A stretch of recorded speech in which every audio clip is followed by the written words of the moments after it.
Well, ladies and gentlemen, this week's review is brought to you by Scaro, and it's a film I had never seen before doing this review, but I'm really glad I have now. Christopher Nolan's The Prestige, released in 2006. Written by both Christopher and Jonathan Nolan and based off the 1995 novel of the same name by Christopher Priest, The Prestige follows rival stage magicians in London in the late 19th century who are obsessed with one-upping each other and creating the perfect magic trick. Those two magicians are Robert Angier, played by Hugh Jackman, and Alfred Borden, played by Christian Bale. So that's right, this movie is literally Batman vs. Wolverine, just with magic. And if you thought this movie was already star-studded with the two lead men, there's also a star-studded cast behind them, with Scarlett Johansson, Michael Caine, Andy Serkis, Rebecca Hall, and David Bowie, believe it or not. The film got very positive reviews at the box office and grossed about $109 million worldwide against a budget of about $40. It also got Academy Award nominations for Best Cinematography as well as Best Art Direction. So when Scaro first requested this and I found out about it initially, I was very surprised to learn that Christian Bale and Michael Caine had made another movie with Christopher Nolan in between the first two Batman films. And I'm very glad I saw it because this movie, of course, is very unsurprisingly incredibly well acted, and it has a very surprising story as well. And before we dive into it, I gotta say this movie's plot in itself is a lot like a magic trick. It seems obvious once you know how the trick is done, but getting there, you have no idea how it's gonna go. But who exactly won the battle of Batman vs. Wolverine and the battle to become the best magician? Well, we're gonna find out right now as we review The Prestige, 2006. So our film begins with a magician named Robert Angier performing a big stage show. However, a rival magician named Alfred Borden sneaks down below the stage. There, Angier is dropped through the stage into a water tank where he is drowned. We then see Borden on trial for the murder of Angier, where a man named John Cutter testifies against him. Borden is found guilty for the murder, sentenced to death, and taken to prison to await execution. There he's confronted by a man named Owens who works for Lord Caldlow, who's offering protection for Borden's daughter in exchange for the designs on his tricks. He also gives Borden a copy of Angier's diary, which he begins to read. And to get super meta on you, the diary reveals that Angier was reading a copy of Borden's diary, which took him to Colorado Springs, Colorado. Angier is seeking to meet Nikolai Tesla, who he believes commissioned a device used by Borden to perform a great magic trick. We then go back to the beginning of their relationship where they were both working as shills for Milton the Magician, who performs stage magic, alongside his assistant Julia, who's also Angier's wife. They're both aspiring magicians themselves and they're both mentored by one John Cutter. Borden also seems to have greater designs for the trick as he thinks the ropes used to tie Julia's hands need to be stronger. Borden also meets a woman named Sarah, who he ends up falling in love with. But how exactly did their relationship go sour? Well, it's revealed that one night when they were doing the water trick, Julia was unable to escape from the box, and she drowned and died. At the funeral, Angier demands to know from Borden what ropes he used to tie her hands, but he claims not to know. So Borden is now married to Sarah and she's pregnant with their child, and he's teamed up with a man named Fallon in pursuit of a solo career. He's looking to make a name for himself using a bullet catch trick, which is perfectly safe so long as nobody tampers with the gun. But the night he first performs the trick, he asks for an audience volunteer who ends up being Angier in disguise, who of course put a real bullet in the gun and ends up shooting off two of Borden's fingers. Turns out Angier himself is also pursuing a solo career, and he's still teamed up with Cutter. Of course he needs an assistant, so they hire a woman named Olivia to play the part. Cutter has perfected a brand new trick for him in which they put a bird in a cage, they smush the cage, and then using some kind of wired suit that Angier's wearing, so the bird flows out the cage through the device into his other hand and is completely unharmed. He gets a big stage show to first perform the trick and asks for two audience volunteers, one of which ends up being Borden, who squishes the cage, kills the bird, and breaks the finger of the other audience member. Back a little bit in the future, Angier finally was able to meet Tesla and asks him to build a device for him. Tesla advises against this, saying that Angier is driven by obsession, but he agrees to build it regardless. Back more in the past, Borden has designed a brand new trick in which he goes in one door, bounces a ball, and then immediately comes out another door 30 feet away and catches it. However, he doesn't have much performance to the trick, and Angier thinks that he can do it better. Angier doesn't know exactly how he does the trick, but in order for him to do the trick, he'll have to use a body double, so they find a man named Gerald Root who coincidentally enough looks just like him. So Angier's version of the trick will be he'll go through one door, fall through a trapdoor onto a mattress,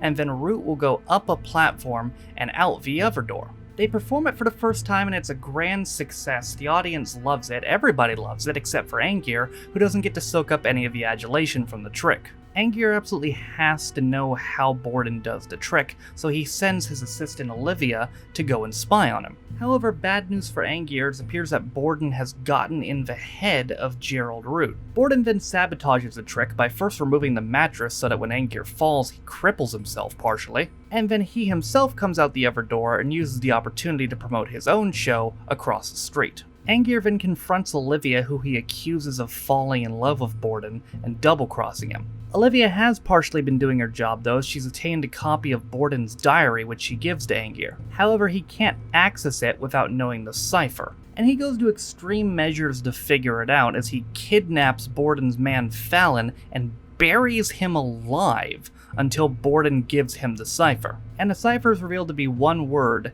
Tesla, which is how Angier ended up in Colorado. Back in Colorado, Angier gets near the end of Borden's diary, where the truth is revealed. Turns out Olivia fully double-crossed him, and actually intentionally gave him a fake diary, and there was no machine that Tesla ever built for Borden. The machine that Tesla has been attempting to build for him is some kind of cloning machine, and they test it again, but it appears it still doesn't work. As Angier is leaving though, he finds a bunch of duplicates of his hat, which they kept trying to duplicate, as well as duplicate cats, which they also tried to duplicate. Turns out they were duplicating, they were just spawning in a random place. However, before Angier can get the device, it's revealed that agents of Thomas Edison burned down Tesla's workshop and drove him out of town. However, luckily, before Tesla left, he finished the device and left it for Angier. However, he does leave him a note warning him to destroy the machine, as it will only bring him pain. Angier then goes to test the device, but before it's revealed what it does, Borden, back in the future and in prison, finishes Angier's diary, where it's revealed that that was also a diversion, and that he knew that Borden was gonna kill him. Borden then meets again with Owens, who he gives partial designs of his tricks to, minus the prestige, aka the big finish, because he wants to see his daughter one more time before he does. Back in the past, things are also going extremely not so well for Borden, as his wife Sarah has grown unhappy to the point where after he reveals that he doesn't love her, she hangs herself. Angier meanwhile reunites with Cutter, and after he shows a theater manager his new trick which somehow teleports him from the device all the way to the end of the room, he's able to secure 100 stage shows. Meanwhile, while Borden's out to lunch with Olivia, he shows no remorse for Sarah's death, and Olivia leaves him as well. Borden then goes to the opening night of Angier's new show, and sure enough, he sees the trick. He teleports all the way to the back of the theater, and nobody knows how he does it. This then brings us to the events at the beginning of the movie, where he sneaks backstage and sees Angier drowning, and then Cutter catches him there, and that's how he ends up arrested for the crime. And back in present day, Cutter wants to destroy the machine, but he's met by Owens because Lord Caldlow has purchased it.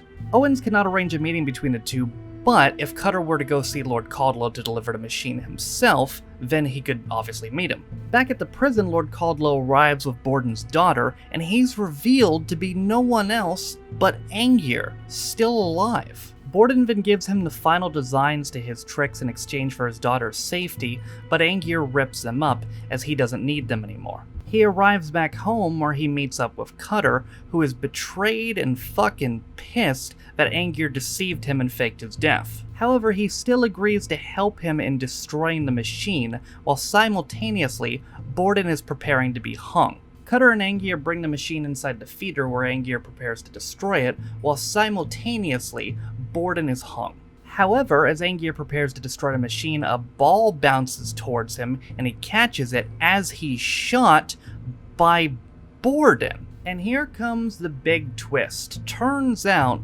Borden and Fallon are the same person because it was twins the whole time. That's right, there was two of them. That's how they performed a trick where they transported, because there was two of them, and that's why they took so different attitudes towards the two women, because one of them loved Olivia and the other loved Sarah. And it also explains why one of them didn't know what knot was used when Angier's wife was killed, because one of them genuinely did not tie the knot. And in case you're wondering, the twin who loved Olivia is the one who was just hanged, while the twin who loved Sarah is the one who's still alive, so I presume that means that his daughter is actually his daughter. But now it's time for Angier's secret. He used the machine to clone himself and kill the previous version of himself every time he performed a trick. So this Angier isn't really Angier at all. This is like Angier times 50 or whatever, because the original, quote-unquote, was always killed in the box below the stage, while the other survived. Angier to the 50th power falls over and dies, presumably for the last time, while Borden goes to Cutter's shop to collect his daughter, revealing that Cutter did double-cross Angier and set him up. The final shot of the movie is one of Borden walking out of the theater, and it reveals a bunch of tanks which contain dead clones of Angier. So obviously, yeah, a lot to unpack there. I hope you got all that, because there was at least 4 or 5 different plot twists at the end of that movie. And again, there lies the brilliance. What I said at the beginning of the movie is also a quote within the movie, that a trick is obvious once you know how it's done, but getting there, you have no idea. Once you realize that they're twins, then it's obvious. It's like, oh, of course they were twins, but before you knew that, you had no fucking clue. I certainly had no fucking clue, and I gotta say, this is one of the better plot twists I've ever seen, personally. This is also an incredibly underrated Christopher Nolan movie. Again, I had no idea this movie even existed. The fact that he did another movie in between 2 Batman films, but holy shit is this movie good, and I would recommend checking it out for yourself. One thing I really like about the characters in this film as well is there's not really a good guy. They're technically both terrible. Like, one of them, you know, got basically his wife killed, and the other version of him killed somebody else's wife, and the other guy just let himself go crazy and technically killed himself 50 plus times, and they both try to ruin each other's life, and like, really Michael Caine was the only good guy in this movie, let's be honest. The other two were just both terrible, but I guess Borden was the lesser of 2 evils, and technically Borden half died, so it's really weird finding a moral compass here, but I guess this was the best possible result? I suppose so. I've said this before about long movies, but if you're gonna make a movie over 2 hours, and this movie is, total runtime's about 2 hours and 10 minutes, that's counting credits though, not counting credits, it's maybe about 2:05, you need to make it interesting. You need to make a movie that it's over 2 hours, but it doesn't feel like it's over 2 hours. It brings you in the whole time. And this movie didn't feel that long because you're fully invested in it. You want to know what happened.